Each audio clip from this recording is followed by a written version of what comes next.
আসসালামু আলাইকুম।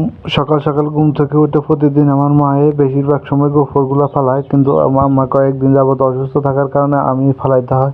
তাই সকাল সকাল ঘুম থেকে উঠে গরু ঘর পরিষ্কার করার দায়িত্ব এখন আমার। তো গরু ঘর পরিষ্কার করার পর গোবর টফরগুলো ফালার পর যে সবগুলো গরু এখন মাটি নিয়ে নেয়, অর্ধেক বাড়িতে রাখে দিই। তাই গরু ঘরটা ভালোভাবে ধুইতে হবে। এর জন্য পানি দিয়ে মোটর চালায় পানি দিয়ে গরু ঘর ভালোভাবে ধুয়ে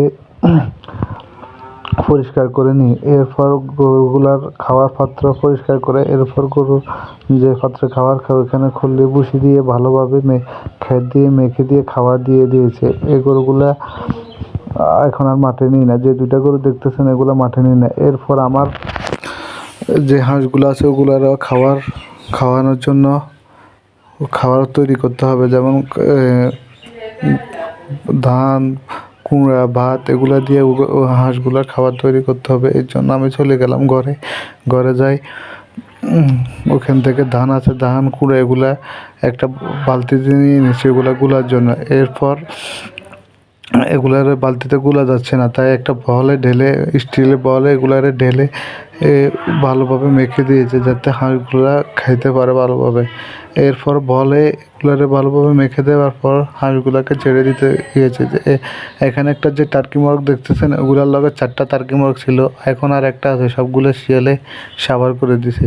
আমার যে পিছনের কুকুরটা আছে ওইটা একদম খামাকা খায় আর ঘুমায়। তো হাঁসগুলাকে ছেড়ে দেওয়ার পর এগুলা খাবার টাবার খাইতে চলে গেছে। এগুলারে ছেড়ে দেওয়ার পর এগুলা যা খাইতেছে এটা দেখে খুব ভালো লাগতেছে।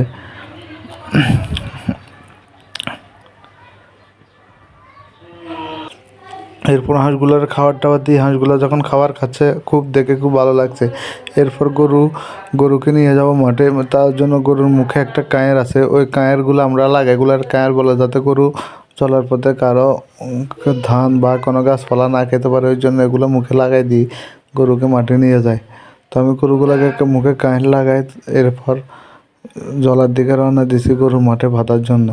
ওগুলারে লম্বা লম্বা রশি দিয়ে বেঁধে দিই। এরপর ওগুলা খায় যায় এর মধ্যে লাড়াই দিয়ে আসি, পানি খাওয়াই আসি, এবং কি এরপর ওরা পেট ভরে যায়। বাড়িতে তেমন কোনো খাবার তেমন লাগে না।